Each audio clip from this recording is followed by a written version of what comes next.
Hi, how are you? Well, you can hear me. I don't see me though. I see your icon, but you probably have to turn the video on still. I thought I did. Let's see. Start. There it is. There we are. He's that funny old guy. That's awesome, man.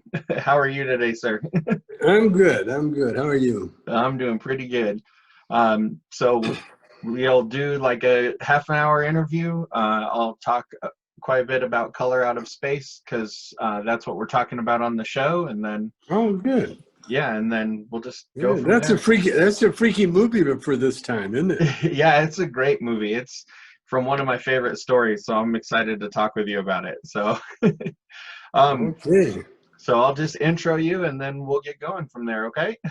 you got it. All right.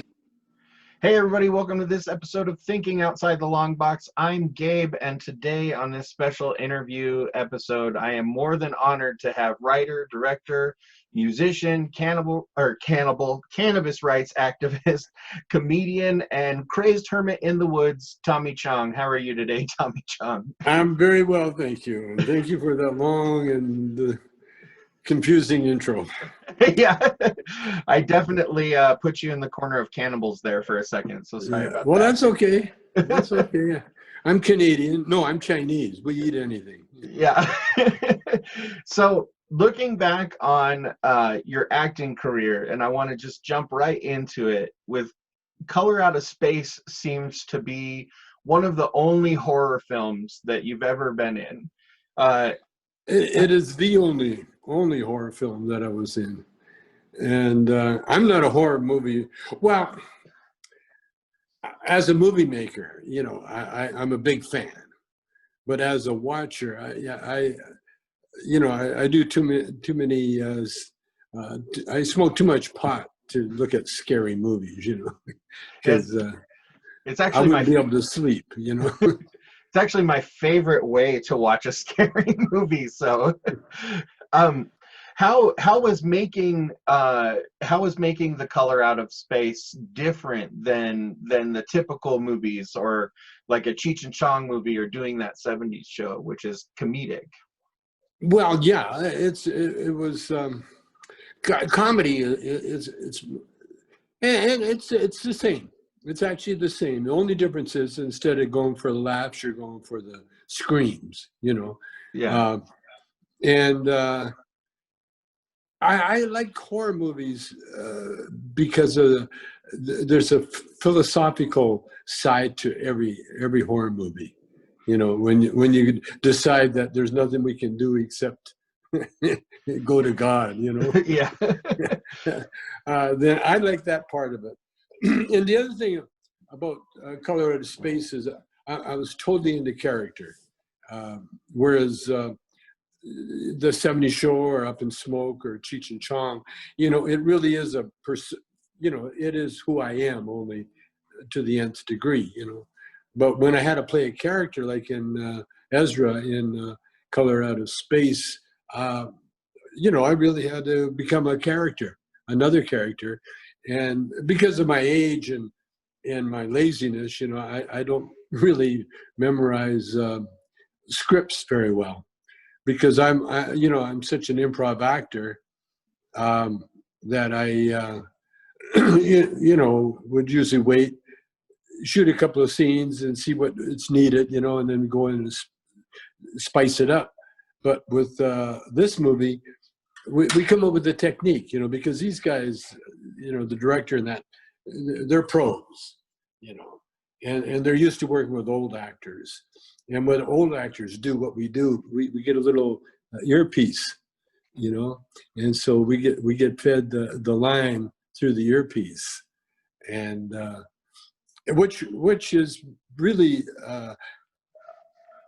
letting the director have a part in your performance.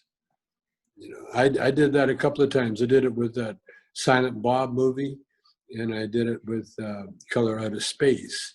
And then when I couldn't wear the earpiece, when I really had to go in there, the director, Stanley, is it? Yeah, he, he's an old pro.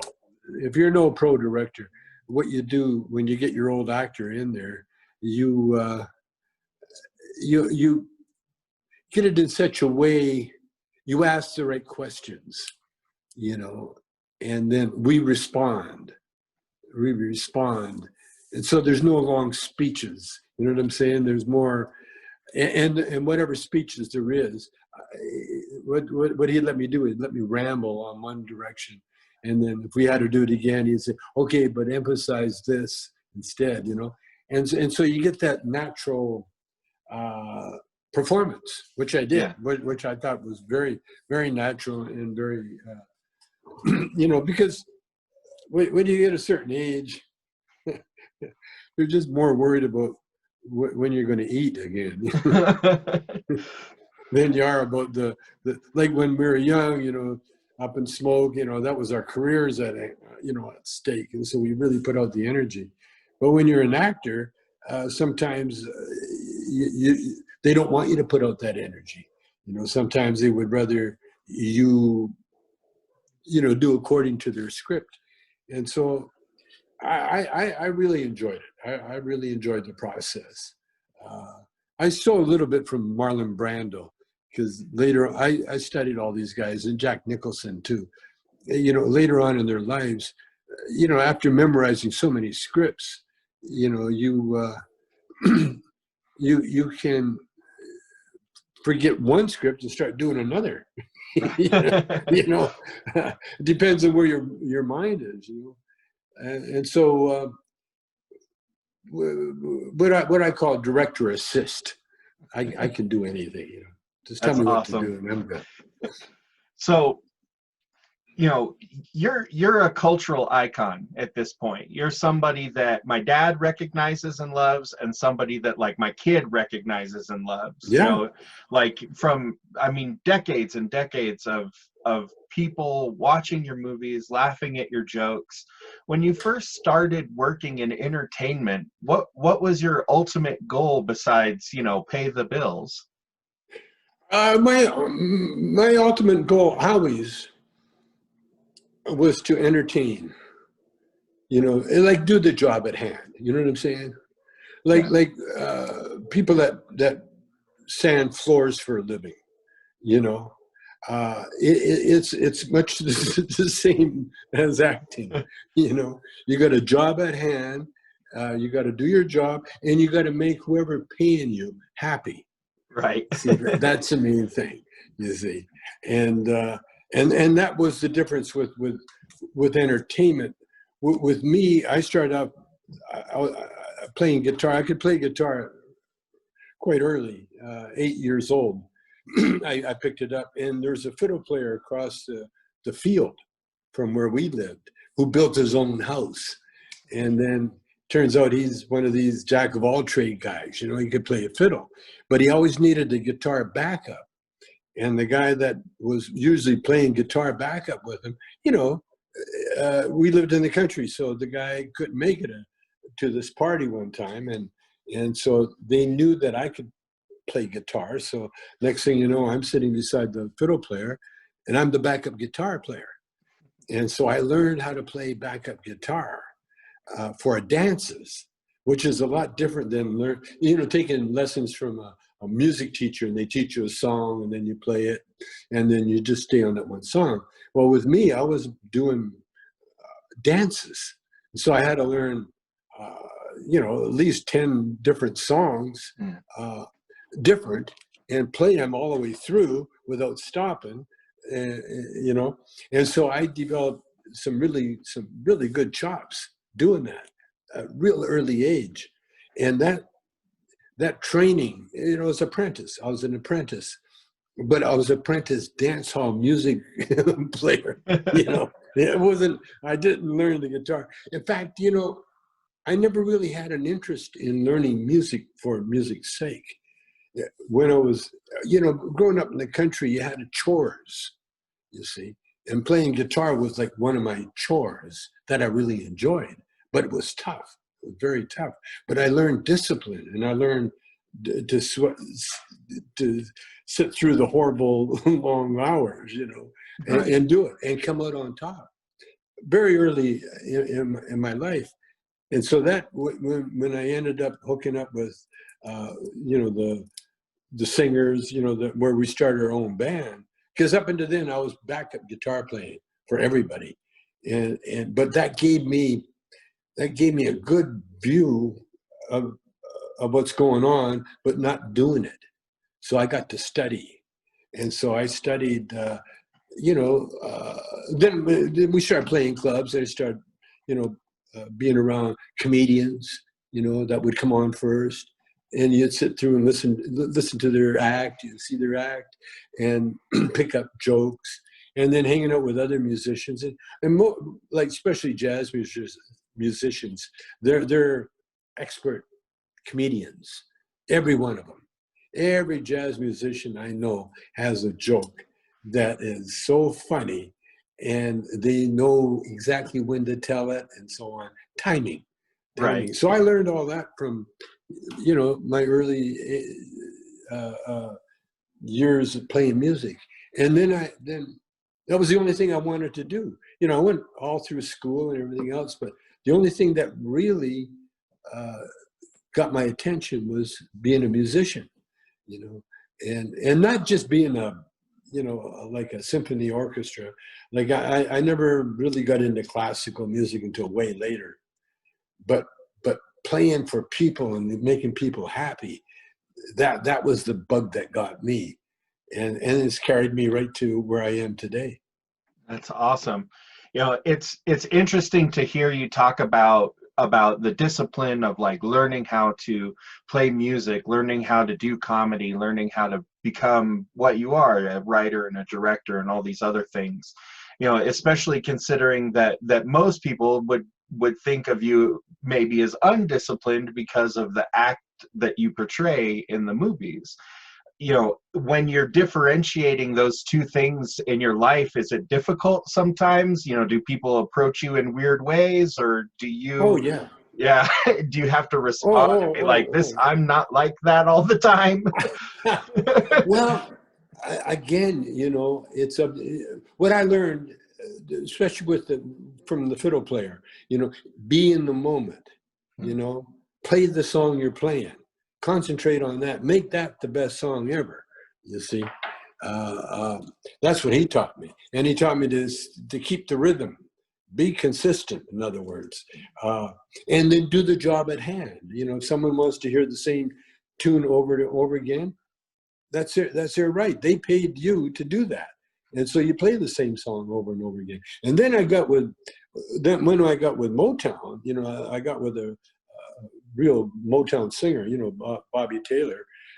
He had discipline too. Now he taught me how to sing. You know, before that, I never said a word. I never talked on the mic except to say, we're going to take an intermission now. We'll be back in 15 minutes. That was my only rap in the mic. I had no interest in being a singer and being a rap, you know, talking, until I met Bobby Taylor. Now, Bobby Taylor had a singing background. Well, background, singing, I mean, you're a singer. Yeah. And you had to hit notes. And you had to hit notes while you're playing guitar at the same time and doing steps. And so that again, that took a lot of discipline, a lot of learning, a lot of sweat and tears, but I learned how to sing. And then somewhere along the line, where was it? I forget where it was. Oh, my wife. She's a student. You know, she was really good in school. She graduated with honors, and she never went to university. She should have went to art school. She's a fine artist, but she learns everything from the numbers, you know, learns everything from scratch. And so I had her on stage with me because she's too beautiful to leave at home. And so I put her in the act, and part of the act, you know, I sing. And so she was singing backup. And so she likes to take lessons to learn how to do that. And so she started taking singing lessons. And so because I was hanging around, I ended up doing some singing lessons too. Well, the singing coach, she heard my voice. She goes, "Oh, wow, you got a natural voice, a good voice." And so she pointed that out to me. And so then now I switched from guitar to singing. Now I started learning how to sing, and so it's the same thing. I put in the work. I listened to Sinatra over and over again, Nat King Cole over and over again. I took singing lessons from when I was on The Masked Singer, and that's the key. The key is getting the best teacher. That's a shortcut to anything. It's like reading directions. You get something and the last thing you do is read directions. Well, my wife is the kind that will she'll read directions first. Probably more like me, you read directions second, I assume. Yeah, to see where you went wrong. Yeah. Oh, that's what I was supposed to do. Now, if you had done it first, you wouldn't have had that problem. But then again, if you had done your research, you wouldn't have bought that thing that you can't put together. Anyway. Right. So one of my favorite things to do is get high and read. And one of my favorite authors to read when I'm doing that is H.P. Lovecraft, who wrote the short story that The Color Out of Space is based on. He writes these very expansive, scapes of just craziness, and it's always really fun for me. Were you familiar at all with his writing before you made the movie, or did you have to read the story before you worked on the movie? I got turned on to science fiction really early in my life. And it's the funniest thing. We had outhouses when I was growing up. But my dad was Chinese, and he built this beautiful outhouse. It was more like a sauna, with the holes in the seats. And he used to bring different books. Back in the day, we had no television, or we had radio, but it was mostly music. But for literature, we were kids, and of course we had a comic book collection. Mm-hmm. But my dad liked science fiction, and so I got into science fiction reading, and that was wow in the outhouse. And that was like our library. I got heavy, not heavy into. I was never heavy into anything, right. Just like when you're growing up on a farm, you do chores, you do what's necessary to live, and so you have to, bring in the wood and carry the water, how to do all those chores, or do your homework, or read a book. You know what I mean? There was no leisure time in the country. I'm definitely going to play this moment for my 9-year-old, just so you know. Read a book, do your homework. Yes. But that is a I got a tip for you, man. For your listeners. When I had cancer, I was recovering, and I got bad eyes anyway, but I couldn't have, I couldn't read when I was laid up. And so I had my daughters from my first marriage. They would come over and they'd read to me. Well, my favorite book is, they're spiritual books by different spiritual writers, like Joel S. Goldsmith is one writer. If you want to check him out, he's really good. Emmett Fox is another. And these are books that, they're spiritual books, so you can read them over and over and over and over again, and always get something out of it. So I had my daughters read to me, and two things happened, man. First of all, I got to hear those words again. And then second of all, my daughters, got to read them.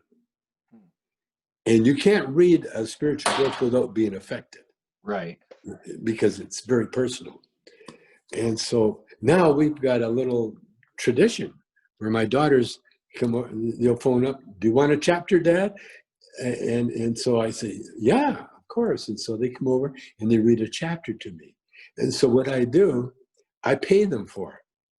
I pay them, I give them a nice little chunk of money every time they do that.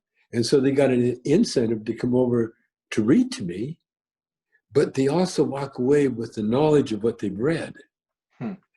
It is, try that with your 9-year-old. If you want him to figure out something, say, listen, hey, do me, what is it? Read this for me. And let him read it for you. And then without correcting it, just let him read it. And then that's it. Thank you. Okay. Or if you want to be like me, when you pay them, they kind of have an excuse to read to you a few more times Yeah. than normal. She'd really like that. I think I'm definitely gonna try that with her. That's Oh, awesome. it's incredible. It's incredible because you're making them do something that, instead of you reading to them, Right. their minds can wander. But when they're reading to you, they got to concentrate on what they're doing. Huh. And when they do that, they get the benefit of what you're reading. So it's incredible. I do that again with my wife. My son just got married, and she's from Indonesia, and so she was having a hard time. She was pregnant. She had a baby. We got a new little granddaughter, but she's miles from her home, and she was feeling postpartum, the depression from having the baby and everything else. And so she was kind of going crazy. And so my son phones me up right away, Dad, help. And so I went over there with the book and I said, can you do me a favor? Will you read to me? And so she read to me, and it can't help but change everybody because you're reading these beautiful truths, that explain so much. And for some reason, I don't know if it's how freaky it is, but whatever was bothering her, the book gave her the out. You know what I mean?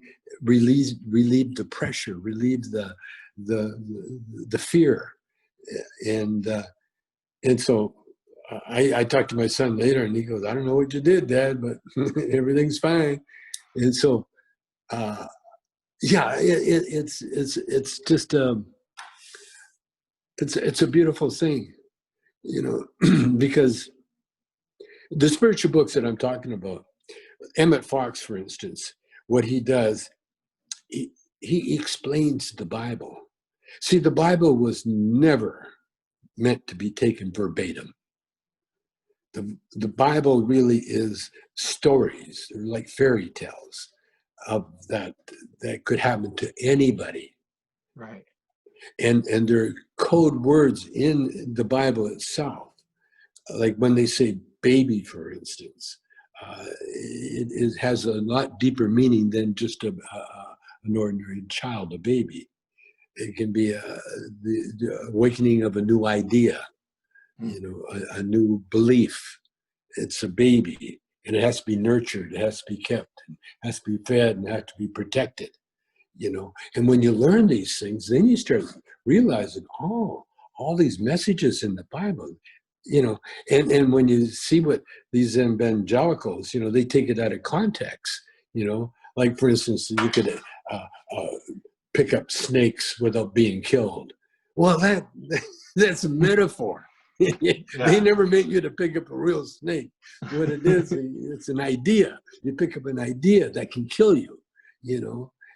And so when you get enlightened, you can they can feed you some erroneous idea, like what's going on with Trump, but you can see that poisonous snake. You don't want to touch it. You don't want to go near it. But it's not going to kill you because you know how you know the reality behind it, and that's what I'm learning now. And I've always learned, I've learned this over the years, and that what you explained, earlier, the introduction, my introduction, it really should have been, this is Tommy Chong, never finished high school. you know, you know, but instead, Arthur, movie director, I directed 5 movies. I never got through high school, let alone go to film school. How did I do all this? How did I write a hit song? How did it with Motown? How did I do anything? It's not me. It's the power within me. See, And that's that eternal power that it's in all of us. And it's the ones that really go to great heights are the ones that found that power and they know how to use it. And that's what I'm doing. And everybody can't do it because everybody's here for a different reason.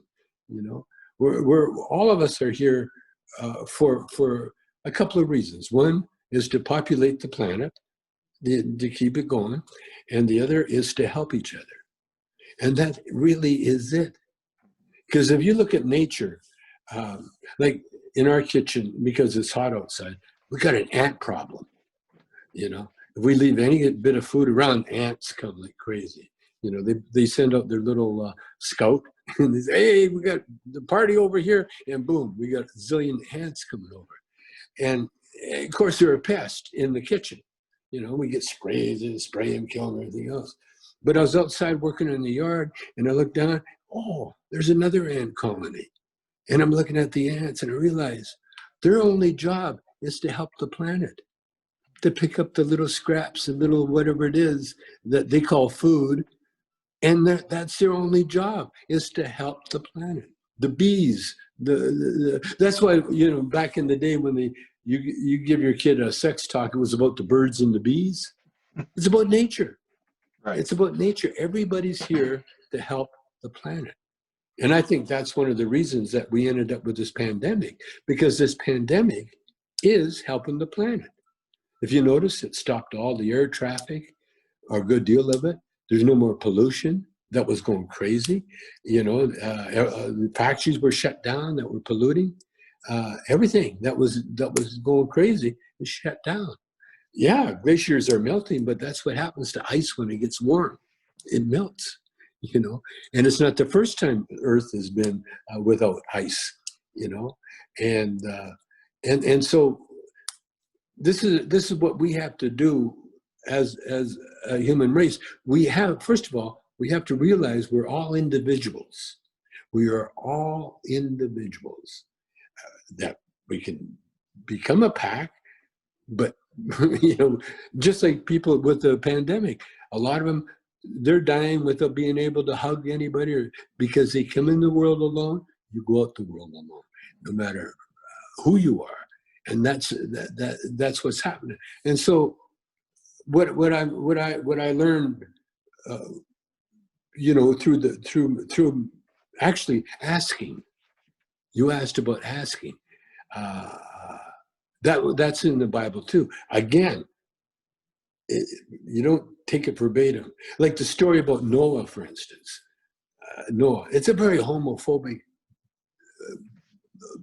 story. You know, having two of each.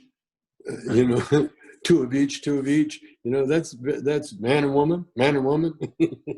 You know, but yet in the story of Noah, Ham took liberties with his dad. He has a homosexual affair with his dad, and it's a no. Now, see, that's all fiction. There was never a flood. Yeah, there was a flood, but there was never a flood of the biblical proportions that Right. where Noah built this big boat and got all the animals on there. That's fiction.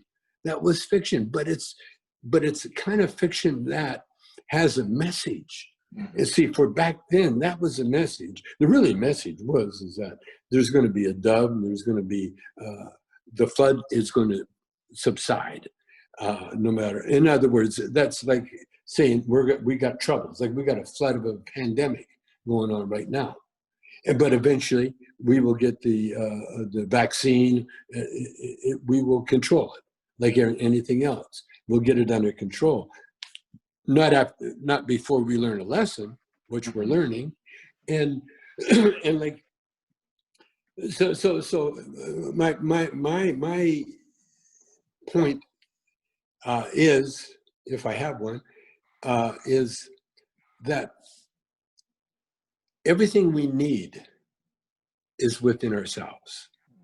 Everything. There's not a thing that we don't have inside us. We just have to go inside to get it. Some of us can do it. Other of us not at this stage, you know. and that's the way life is. That's awesome. Like, I'm not gonna lie. I've been watching your movies and I've been a fan of yours, and kind of followed your career effectively since I was in middle school.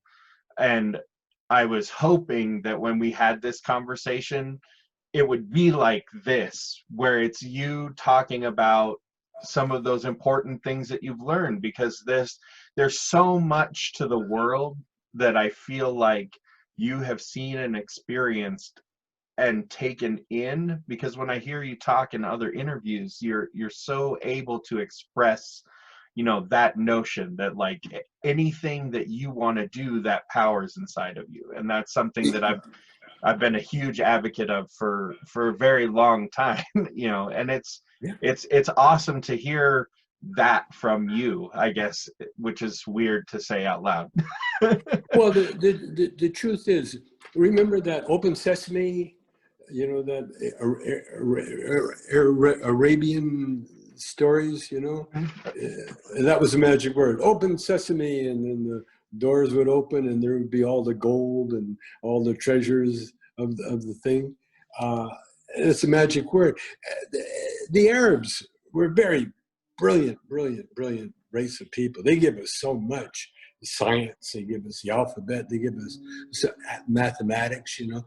There's so many things that they discovered. The same as the Hebrews, you see.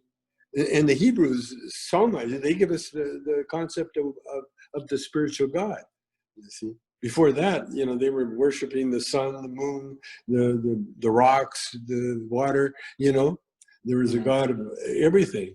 And it wasn't to the Hebrews, and it was the Hebrews, the shepherds, alone in the desert at night, watching over their flock. They got that hit, that inspirational. They were touched, by this God of spirit. The spirit, God is spirit. And I did one time. I was at the Skirball place in L.A. It's a Jewish community center. Okay. And it was very and so what they do, they give awards to comedians, which is a very cheap way of getting a comedian to work without getting paid. you know, and you can pack the joint and you get a plaque or something. And so when I got invited to do my comedy there, they just knew the name. They didn't really know the guy behind the name, and so I went up there, and rather than do an act, which if I'm hired to do comedy, I'll do comedy. If it's a comedy store, they want, I'll do a set. But if I'm hired to, like now, to give my views, that's what you get. so I was there, and I went on a roll, and because as you can tell, I'll get on a roll, and I'll be talking, especially if I smoked up. And so I was on a roll, and my wife, who was my partner on stage, she tried to she was giving me the, okay, that's enough, around here, because that's how personal religious beliefs are. You can't even share them with your wife, Right? Because she's the opposite. She's your, she's one that no, I don't believe that. She's the yin and the yang. And so when she started doing this here, I said, I laughed, because I wasn't going to do it.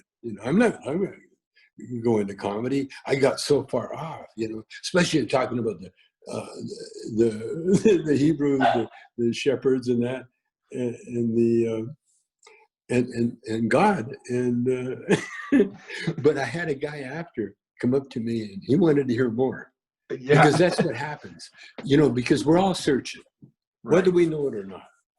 We're all looking, Huh. And sometimes, you know, we find it, other times we don't. And for sure, we're all here learning.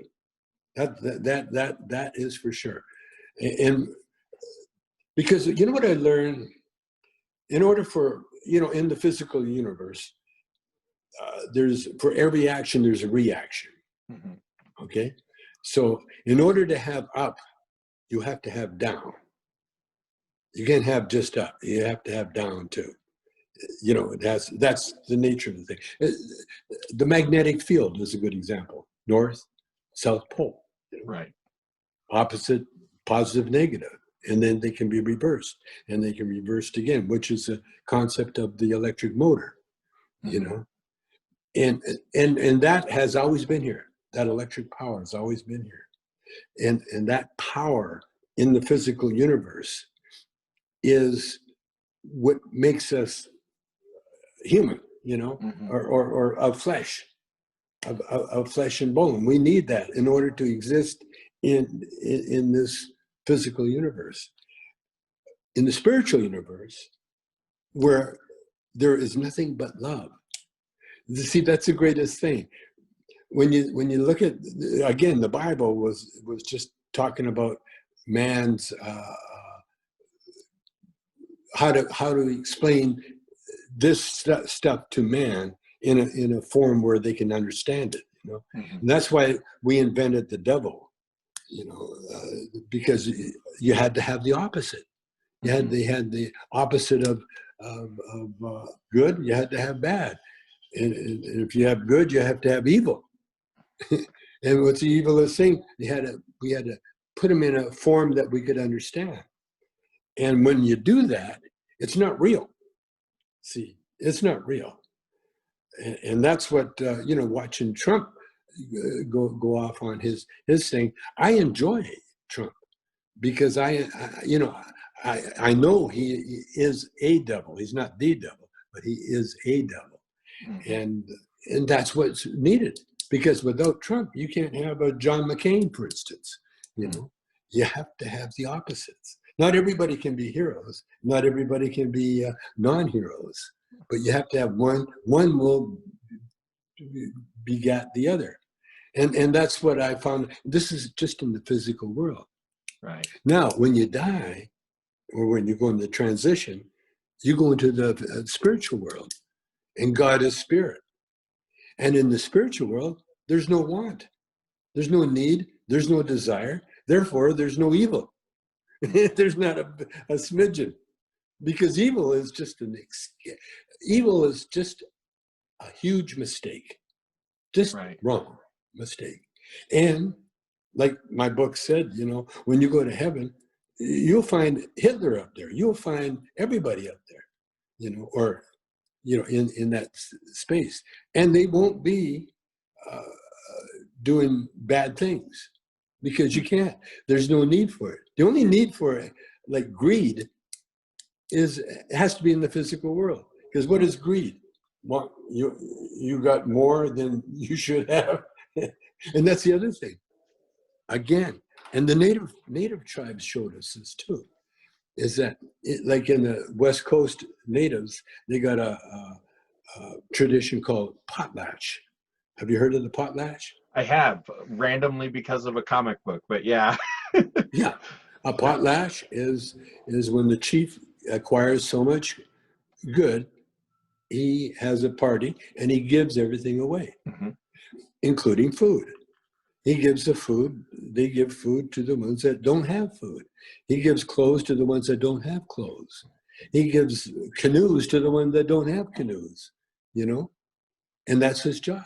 And then when he acquires more, he has another potlatch.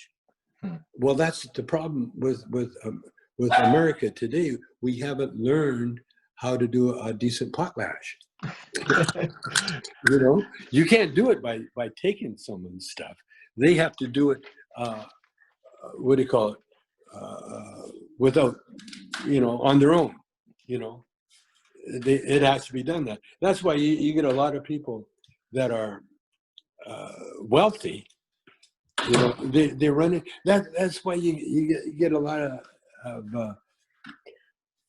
people doing evil things, and you wonder why are they doing that? They got so much. Why? And the reason is that they're all looking.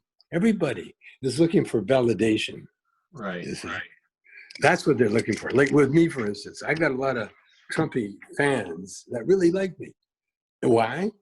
Because other people like me. And so when we go to a restaurant, oh, there's Tommy Chong. Oh, and there's TMZ comes over, talks to me, everybody.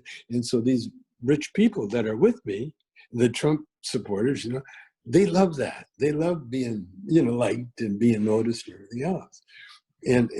But the truth is, I got where I'm at because of what I've done and what I believe, you see. And that's why the other thing I had to learn, in fact, I told this on the last podcast, is there was a couple of things that, basically the Bible repeats the same message.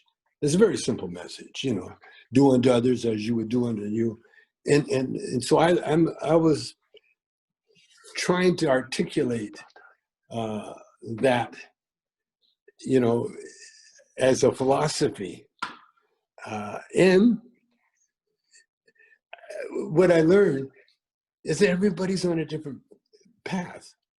Yeah. It's like going on a hike and you meet some guy that's been there, and and you're walking down the mountain, and he says to you, "What's it like?"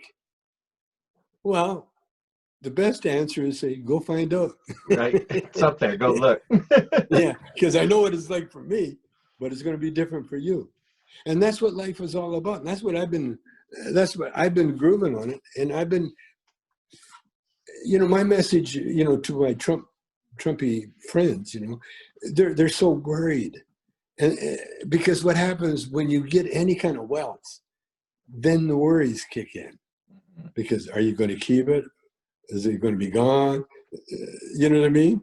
Yeah. Like when you're homeless, for instance, you don't have much to worry about, except whether the tent's going to leak or not, or if you have a tent, or someone's going to be in my spot when I get there. You know what I mean? But Right. other than that, you don't have rent to pay. You don't have kids. You got all that freedom, and that's why I don't feel the least bit sorry for homeless or people, because everybody's going through their own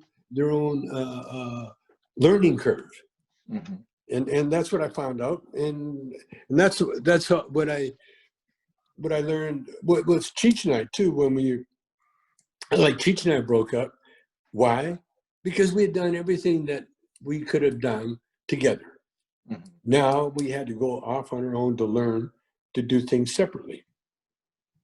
And we're still together. We can still be together, but we also got another life, with the thing. We lived our lives. You don't just live in that one bubble, Right. You try all the bubbles.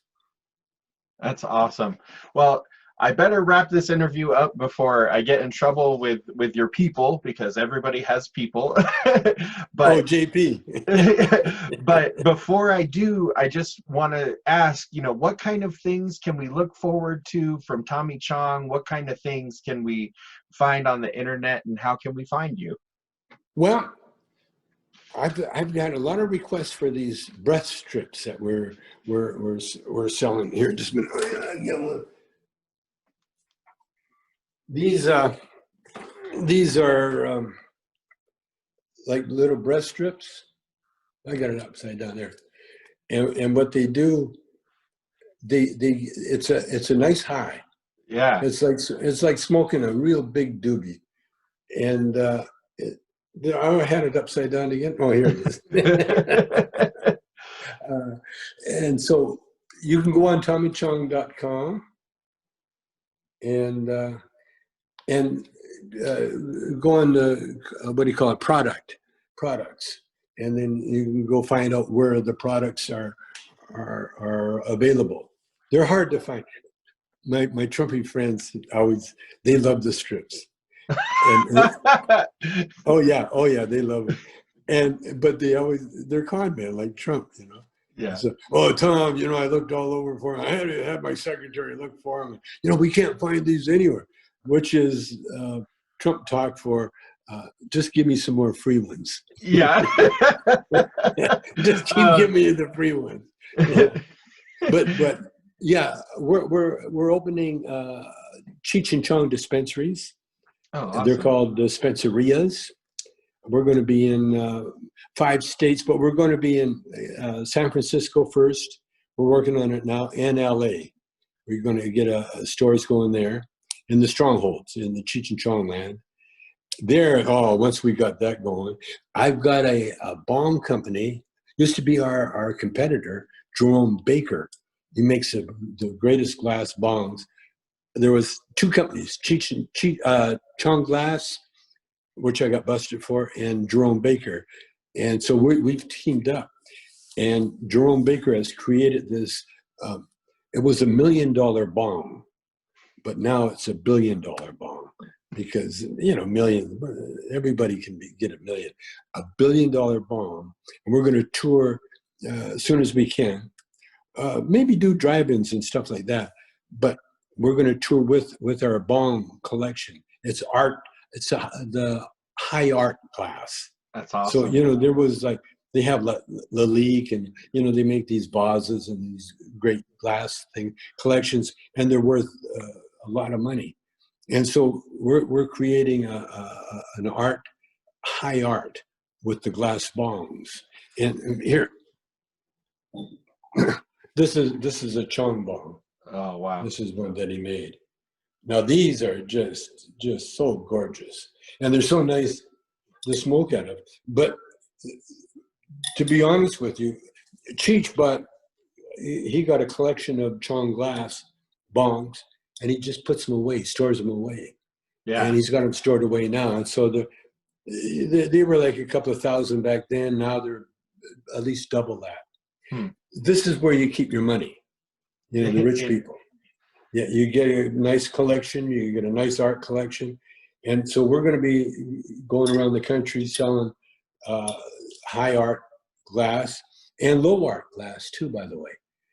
That's my expertise. Oh, I got to show you this one. This is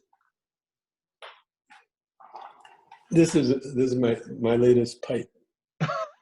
This is a pipe. Did you make it out of? I found some beautiful ironwood. It's called ironwood from the desert. Now, what I did, I'm getting old. I'm not that good at carving that, but I cut it in such a way, and I look at it. Oh, that's a nice sculpture. Then I started staring at it, and I thought, well, if I made a pipe, how would I do it? So what I did, I put the bowl here, the bottom, and the stem here. But what it does, it just stands on its own. It's an art. It's a sculpture. Because and it's a one of a kind. And so this I'm not selling any of these while I'm still alive. Right. What I'm going to do, I'm going to just keep making these and storing them. I've got some other bongs that I will, when we do our bong show, I will be selling a very limited amount, because these things, after I'm gone especially, they'll be priceless. I got an original Tommy Chong pipe, man. I saw it on TV, I saw it on the show, and now I got it. It's one of a kind. There's not another one like it. And that way, it keeps its value. And not only keeps its value, the value raises. There's very little things, that keep value like that. Yeah. Guitars is one of them. If you got the right guitar, it'll increase in value. But it's a personalized thing. Going back to who we are, we're one of a kind. I'm one of a kind. And if you got a pipe, now I make these necklaces. They're called Nada pipes. Again, my friends, where can I buy one? And I said, nowhere. Because when I'm dead, then that's my inheritance for my kids, right, for my family. and like a really amazing legacy to leave behind too. Like it's Yeah, not like you've created this amazing body of like film and comedy and music yeah, and sculpture. Like yeah, you you are a man of all trades. You know, the jack of all trades that taught you in your past how to play guitar. You have become that man. So yeah, yeah, yeah. And the thing is, I give glory to the where the power came from, you know, and the power is there, and it's eternal. It's eternal. It'll go forever. When I'm gone, I'm not gone. I'm just rebooting. You know, I'm just going back and get the next assignment. I saw I saw a couple of shows. I got to tell you really, really quickly. yeah, you're fine. Jermaine Jackson, you know, the Jackson Five. Hmm. He was on this show where he's in Africa, I think Nigeria, I think it's around there. And they're on this island where they used to, the last stop where they would put the slaves, where they imprisoned the slaves. And it was called Ellis Island, I think. And so while Jermaine was there, he met an artist, and the artist did this sculpture of this black man in chains, and he's breaking through with chains, and he's pointing to heaven.